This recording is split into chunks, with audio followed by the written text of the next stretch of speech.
አልহামዱሊላህ ወሰላቱ ወሰላሙ ዐላ ረሱሊላህ ሰለላሁ ዐለይሂ ወሰለም እና አላህ Subhanahu Wa Ta'ala ስለ ወዳጆቹና ስለ ጠላቶቹ ማንነትና ምንነት በግልጽ ያስቀመጠ ነው ያለው ግን አይቸኩልም ሁሉ ነገር ሙቀነን ነው ዘንዳ በህግ ተይዟል ተደንግጓል ሳንፈጠር በፊት ምን እንደምንሆን ምን እንደምናረግ አውቆታል በዛ ሁኔታ ጊዜውን ጠብቆ ነው ሁሉ ነገር ማሽኑ የሚሰራው ማለት ነው እንደኛ አንድ ነገር ሲከሰት ወዳውኑ ውጥንቅጥ አይሆንም ስለዚህ አላህ Subhanahu Wa Ta'ala በተረጋጋ መልኩ ወዳጆቹና ጠላቶቹ በየዘመኑና በየሀገሩ ምን እንደሚሰሩ ምን እንደሚያወሩ ያውቃል ይሄን ያወቀ ግን ለሁሉም ቀጠሮ ይዞለታል ያቺ ቀጠሮዋ ሲደርስ ለሁሉም የሚገባውን ይሰጣል ምን ይላል ኢነል الذين يكفرون بآيات الله እንግዲህ የአላህ አንቀጾች ግልጽ ናቸው ኩፍር ምንድነው የሚያስከትለው ምንድነው ውጤቱ የታወቀ ነው እስላምም ትክክለኛ እስላም የተላበሰ ሰው በዱንያ በአኺራ ደረጃው ክብሩ ምን ያህል ነው የታወቀ ነው ይሄ ከተገለጸ በኋላ የፈለገ ይሁን ብለው አይናቸውን ጨፍነው ኩፍርን የመረጡ ይላል ክህደትን የመረጡ የሆኑት ያ አላህ ቃል ባፍንጫችን ይውጣ አያስፈልግም እኛ ተተፈጠርን በኋላ ስለ ምድራችን ስለ ዓለማችን እኛ እናቃለን በአንደኛው ክፍለ ዘመን እንደገና እንደ መካከለኛው ክፍለ ዘመን ልታረው ጨለማ ውስጥ ልመልሱን አይገባም ይላል ማለት ምንድነው እስላም የሚባል የአላህ ዲን የሚባል የሰው ልጆች መመሪያ ሊሆን አይገባም ማለት ነው ስለዚህ አንደኛው ክፍለ ዘመን ህዝቦች አላህን መምለካውን ቀምተውታል ግዛቱን ማለት ነው አንተ ፈጣሪያችንም ከሆንክ የራስ ጉዳይ ፈጥረናል ካሁን በኋላ ነፃ ወጥተናል ካንተ ጭምር ዞር ብለ እንዳትጠይቀን እኛውን በስለናል ነቅተናል ተምረናል ተመራምረናል ዓለምን ታንተ በበለጠና በተሻለ መልኩ አሳምረን እንመራታለን ያንተን መመሪያ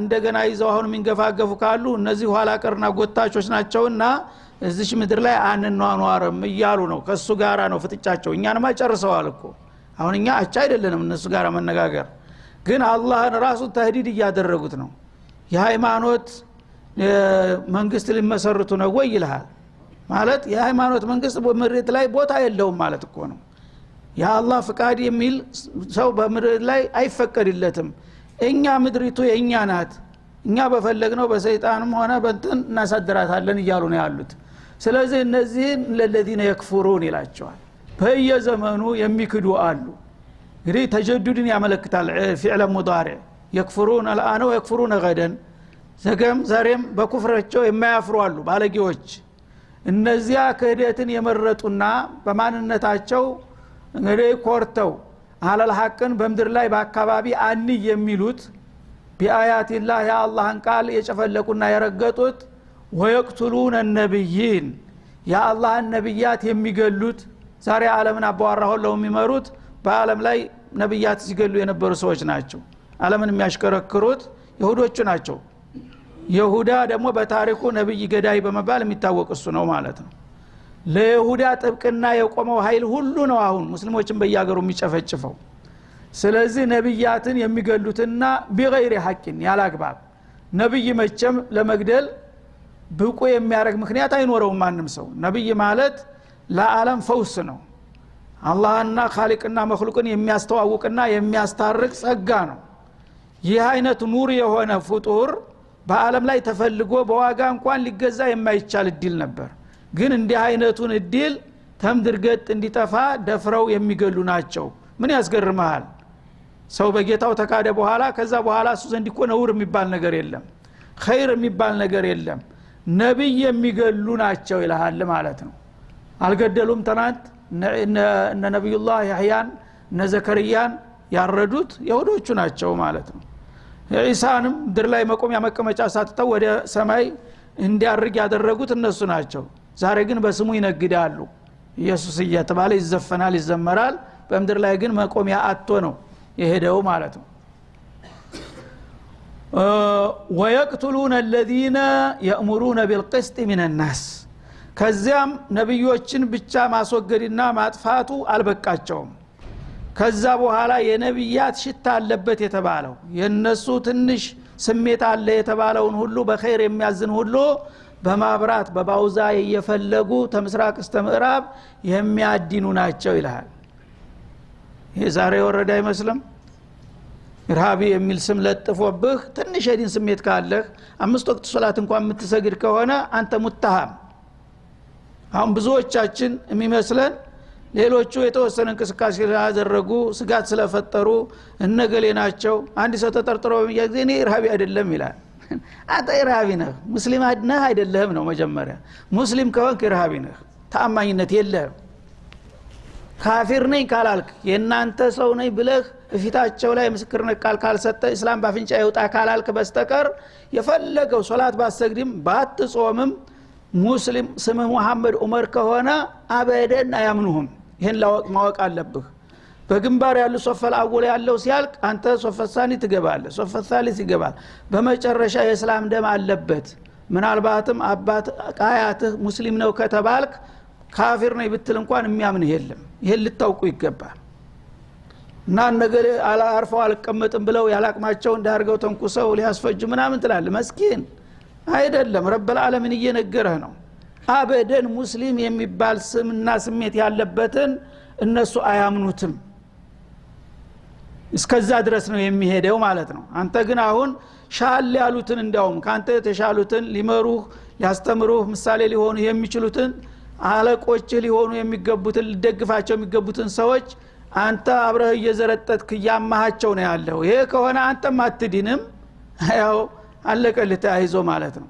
ስለዚህ አላህ ደግሞ Subhanahu Wa Ta'ala የነሱ እንደባ ስለሚያቅ ወየቅቱሉነ الذين يأمرون بالقسط ሱብሃንአላህ ሚን الناس ከሰዎች በቂስት በአድል የሚያም በፍትህ የሚያዙ። እሺ አንድ ሙስሊም በአለም ላይ አይታችሁ ሰምታችሁ ታውቃላችሁ? የሰው ሀገር ሄዶ የሚወር ሙስሊም አንድ ሙስሊም የማንን መብት ሲገፋ አይታችሁ ታውቃላችሁ? አንድ ሙስሊም ተነስቶ ማንንም ሲሳደብ አይታችሁ ታውቃላችሁ? ሙስሊም መሆናችን ነው ወንጀላችን።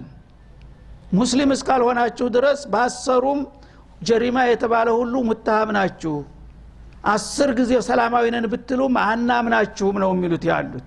በአለም ላይ ያለ እልቂት ጀሪማ የሚሰሩት ግን እነሱ ናቸው። በባህር በየብስ በአየር በሁሉ እሳት የሚያዘንቡት በአለም ዙሪያ እነሱ ናቸው። እነሱ ግን ሙተሃም አይደሉም። ለምን? የዓለም ባለቤት አባዋራ ናቸውና በገዛ ንብረታቸው ማን ይጠይቃቸዋል? ተገላቢጦሽ እኮ ነው።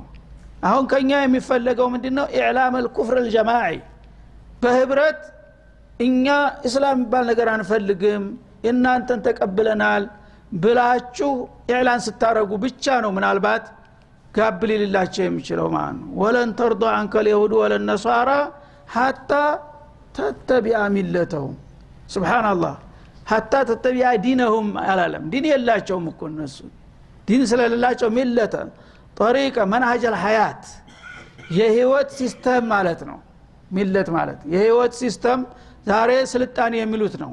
እንደ ከብት አርቃናቸውን መሄድ ነው ትልቁ የኛ ቂየም የሚሉት ማለት ነው። የኛ መንሃጅ የሚሉት ዓለም አቀፍ የኛ ሞድ በአለም ላይ ብቸኛ መሆን አለበት።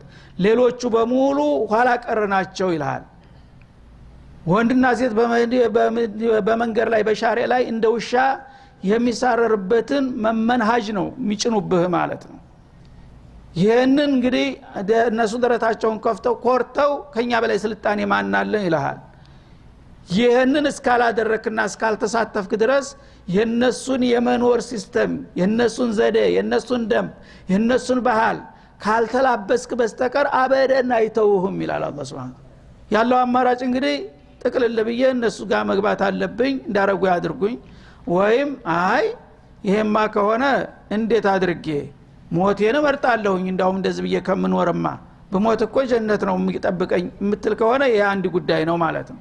እና ነገሩ አሁን እንደሚወራው አይደለም። በተላይ ለየዋሆቹ እንደሚቀርበው አይደለም። በጣም ስር ነቀል የሆነ ነገር ነው። መኖር ያለ መኖር ጥያቄ ነው በአሁኑ ጊዜ ዓለም የተደቀነባት ማለት ነው። እና ቢልቅስት ሰዎችን በፍትህ በአዲል ማንም ላይ ተጽኖ ማድረግ የለበትም፣ ማንም የማንም መብት መግፈፍ የለበትም የሚሉ ሰዎች በእነሱ ሲስተም ካልሆነ በስተቀር ለምን ተብሎ እነሱ የሚታደኑና የሚጠፉበት የሆነው ጉዳይ ነው። ይሄን የሚያደርጉ ሰዎች ናቸው ይላል አላህ።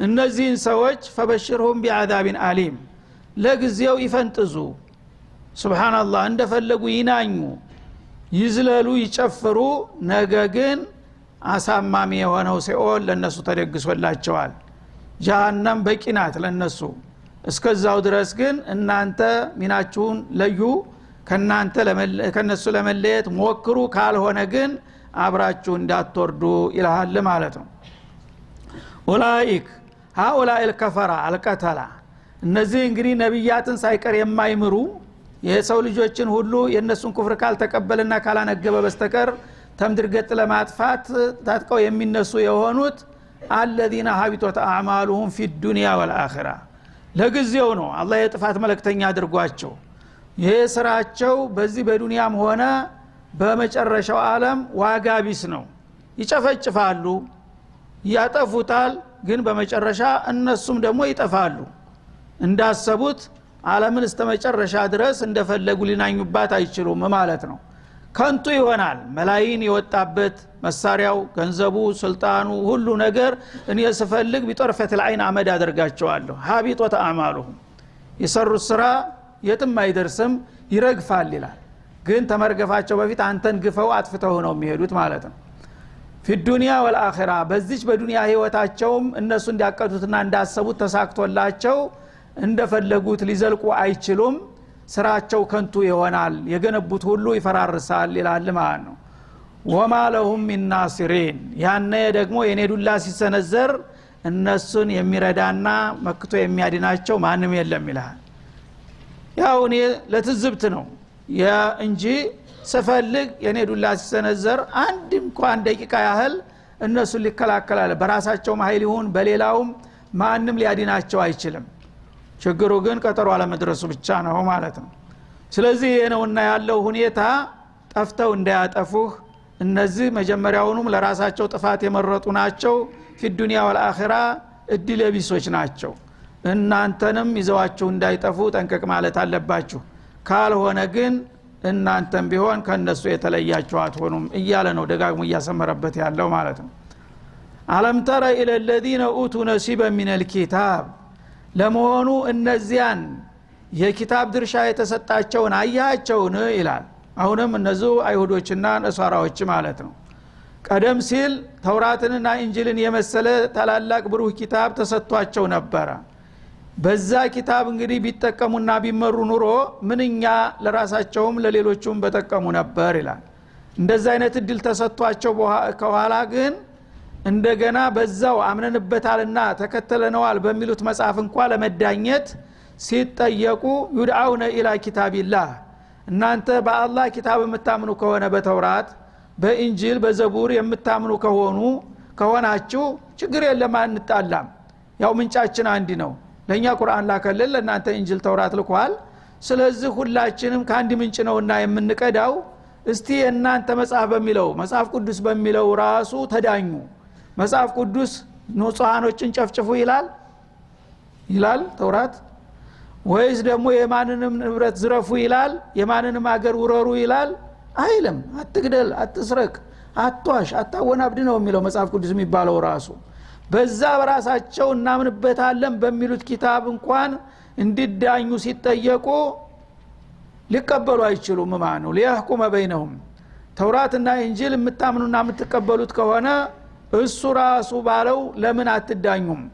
በሱ ህግ ለምን አትመሩም ዓለምን ተብለው ሲጠየቁ ያነ የፊታቸውን ያዞራሉ ማለት ነው ኪታቡ ያለው ከኔ ነው አንቺ ያለ ቢመርሃባ ነው እንደሚባለው እናንተ እንደማናችሁ ስለኛ ሃይማኖት የምትነግሩን ይሏል ማለት ነው እሺ እናንተ ስለማናችሁ ስለኛ ሃይማኖት የምታቦኩት የሚላቸው ጎበዝ ግን አላገኙም ሊያህኩመ በይነሁም ያመኑበት ኪታብ በማከላቸው ፍርድ እንዲሰጣቸው እንዲደኛቸውና ስርዓት እንዲያስይዛቸው ሲጠየቁ ثم يتولى فريق منهم ከነሱ የተወሰኑት ዑቀላዎቹ አቅም የላቸውም እንጂ ይሄንን ያቃሉ አቅል ያላቸው በስልጣን ወይም በሀብት ያልባለጉትና ያልሰከሩት እውነት ነው እኮ ያሉት እነዚህ እስላሞች እኛ መጽሐፍ ቅዱስ ተከትለናል እየተባለ ለምንድን ነው ዓለምን የምናምሰው የሚሉ አሉ አሁንም ክርስቲያኑ ውስጥ ይሁዳ ውስጥ አሉ ራሱ ግን ተውጠዋል እነሱ ማን ይሰማቸዋል ሃይማኖት ሰው አንተ ካካም ቤተክርስቲያን ዝም ለቀድስድ ባህታዊ ነው የሚባለው ስለ ፖለቲካ ምን አገባህ ይባላል እንጂ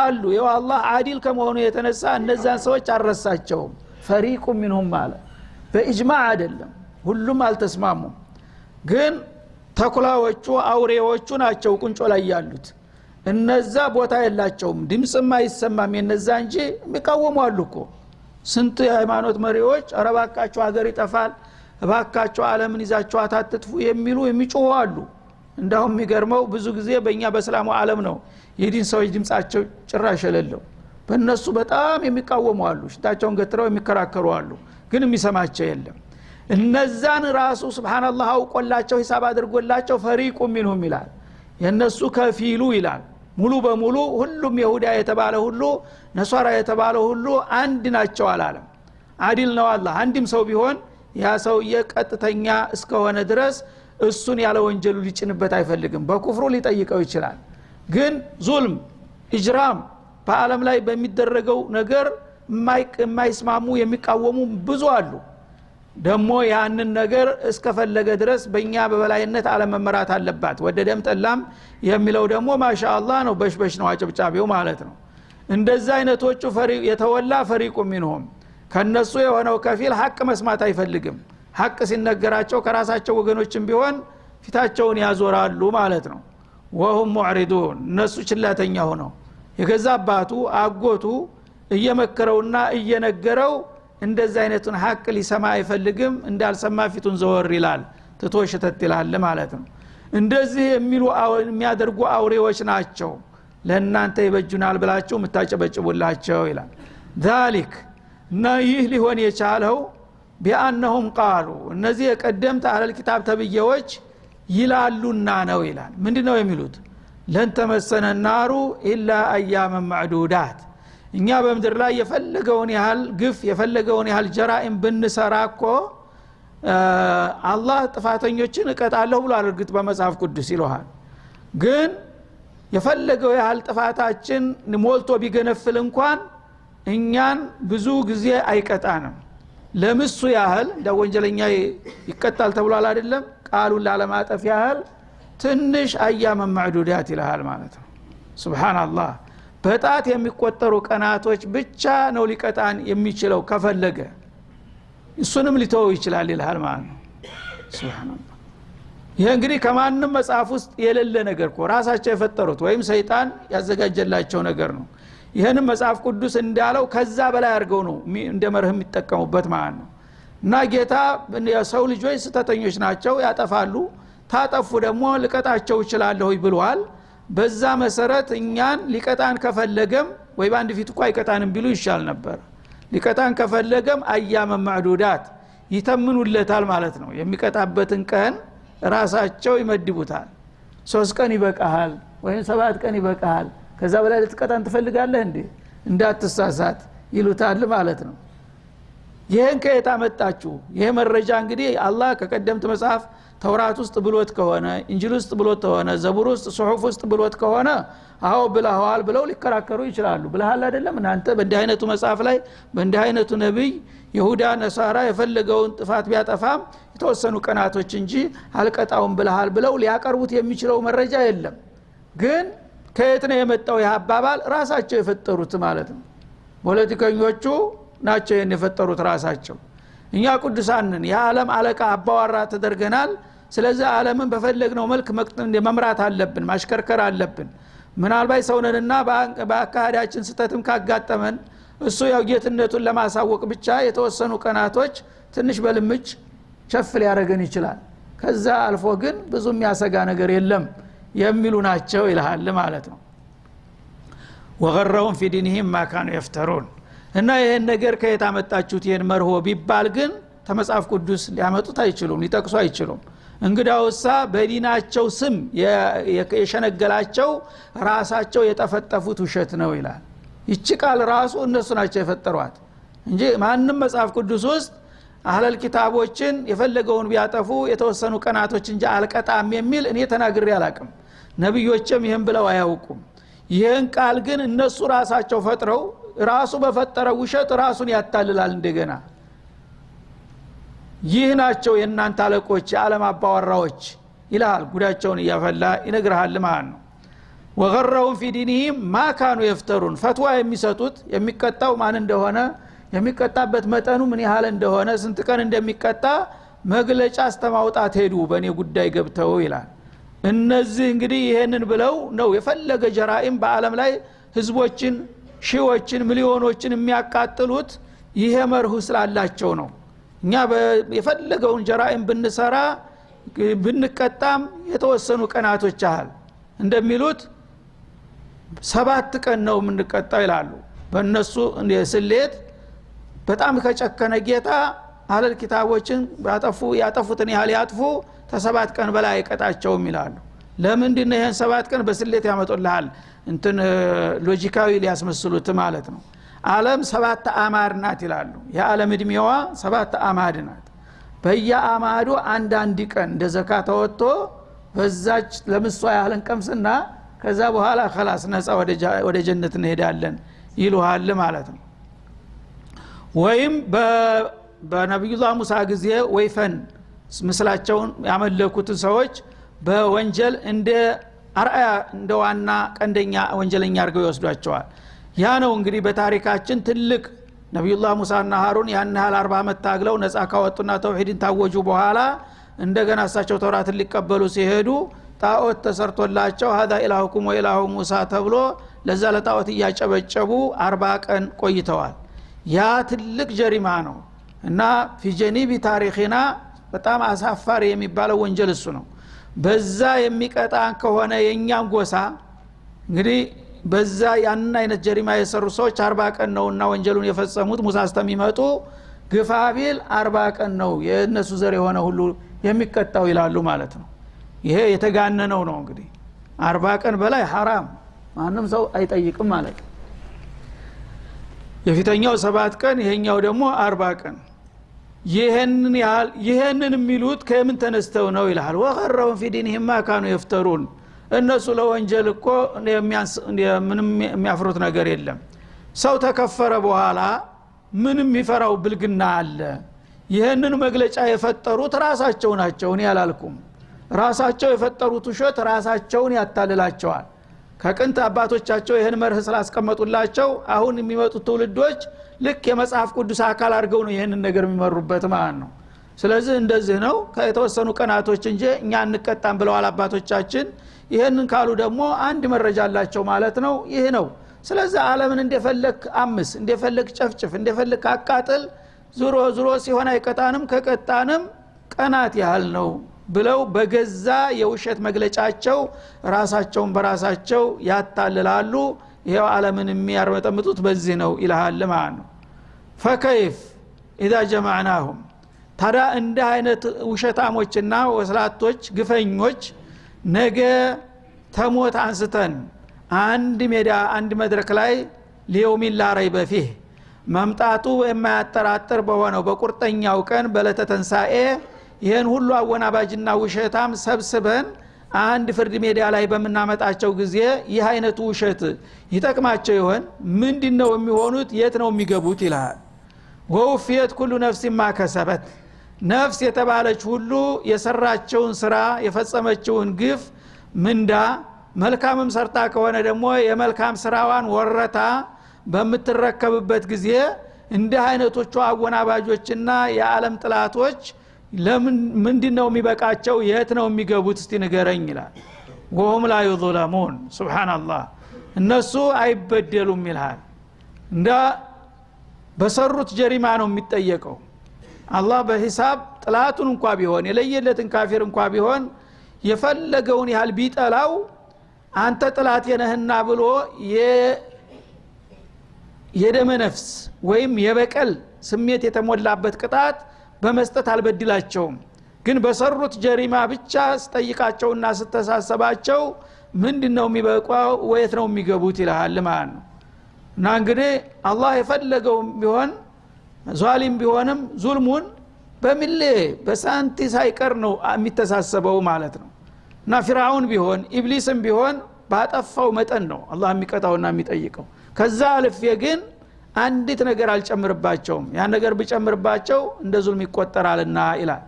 ግን ጭማሬ ሳያስፈልግ ያ መደበኛው የሥራ ዋጋቸው ታሚጠበቀው በላይ ነው፣ ካስፈላጊው በላይ ነው ቅጣቱ የሚከብደው ማለት ነው። ያኔ ያ ቅጣት መጥቶ ሲወራቸውና ሲከባቸው ምንድነው የሚበቃቸው የት ነው የሚገቡት እስቲ ንገረኝ ይላል የትም ሊገባ አይችልም ስለዚህ ያ እየተጠበቃቸው ነው ያሉት አሁን ግን ለአንድ ሰሞን ያው የፈረደበት ዓለም ይታመስ ምን ይደረግ እንግዲህ እነዚህ ቀበኞች እስካሉ ድረስ ሰላም ይች ምድር መቸም እንደተመኘችው አይሟላላትም ማለት ነው እኔ ግን እነዚህን ጥፋተኞች የምቀጣበት ያው ፕሮግራሜን አዘጋጅቼ ፋይሌን ከፍቼ እየጠበቅኳቸው ነው የቀጠሮ መድረስ ያለ መድረስ ጉዳይ ነው እያለ ነው በዛም ሂደት ደግሞ እዚሁ ዱንያም ላይ የሚያስተነፍሳቸው እንደሚልክላቸውም ደግሞ በሌላው ቦታ ገልጿል ማለት ነው ስለዚህ እኛ ሰዎች ስንባል እነሱም እኛም ፈተና ላይ ነው ያለነው ዱንያ ላይ ያለ ፍጡር በሙሉ በፈተና መድረክ ላይ ነው ያለው እነሱ እንግዲህ በጀሪማ ቁንጮ ሆኑ እኛ ጅራት ሆን ልዩነት የለውም ሁላችንም ፈተና እየወደቅን ነው ማለት ነው አሁን ዋናው ሚና መለየት አለብህ ነው አላህ የሚለው ተቃራኒ ነገር አብሮ ሊጓዝ አይችልም እነሱ ኩፍርን መርጠዋል ኩፍርን ተመረጡ ያው ያዋጣናል ያሉትን እስከ መጨረሻው ይቀጥሉበት እኔም ዋቀጠሮ ይዣለሁ ጠብቃቸዋለሁ እናንተ ግን ስማችሁ ሙስሊም ተብላችሁ እነሱ ልትገስጡ እነሱ ልትቋቋሙ ልትከላከሉ ሲጠበቅባችሁ ከነሱ ጉያ ተሸርኩታችሁ እነሱን ማወደስ አለባችሁ ሆይ ይሄንን ካደረጋችሁ እናንተስ ምኑ ላይ ተሻላችሁ ነው ጥያቄው እንጂ እነሱ ጉዳይ ያለቀ ነው ምን ጊዜም ዱብዳ የለም የፈለገውን ጀሪማ ቢሰሩ አሁን ዓለምን ይጨፈጭፋሉ ሚሊዮኖች ይረግፋሉ በየቀኑ ግን አንድ ነብይ መግደል ምን ያህል ነው ነብይ አላህ በቀጥታ የሚያናግረው ነብይን ሲገሉ እንኳን ዝም ብሏቸዋል ማለት ነው ምክንያቱም ያን እንደሚያደርጉ መጀመሪያ ወስኖታል አውቆታል ዱብዳ አይደለም ለሱ ይሄን ያደርጋሉ በዛ ግን የሚያተያዘላቸው ዋጋ ተይዞላቸዋል ማለት ነው ነብዮች እንኳን ተገለዋል በዚች ምድር ላይ እንኳን ሌላው ሰው ማለት ነው ግን ተገደለ ማለት ደመከልብ ሆኖ ቀረ ማለት አይደለም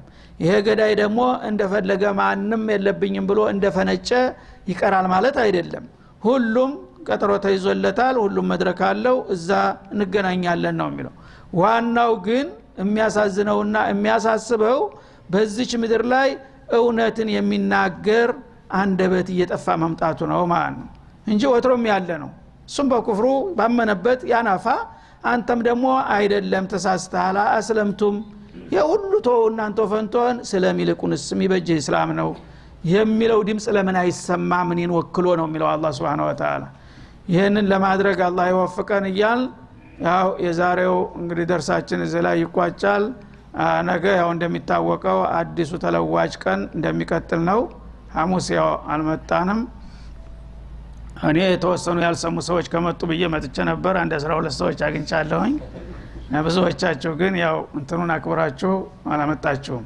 ነገ ግን በዚሁ መልክ ረመዳን ነው ይሄ ራሱ ኢባዳ ነው መጃሊስ العلم ከቁርአን የቁርአን ወር ነው ቁርአንን ደግሞ ዝም ብሎ ማነብነብ ሳይሆን 10 ጊዜ ዝም ብለን ምንም ሳናቀው ከምናቀራው አንዷን አያት እንኳን ተረርተን ራሳችንን መገምገምና መመዘን መቻል ነው ትልቁ የመንፈስ ምግብ የሚሆነንና ነገ ኢንሻአላህ አላህ ፍቃዱ ከሆነ ይቀጥላል የዛሬው ዘላይ ተቃለላለው ሰለላሁ ዐለይሂ ወሰለም አለ ነብዩ ኢላሊካ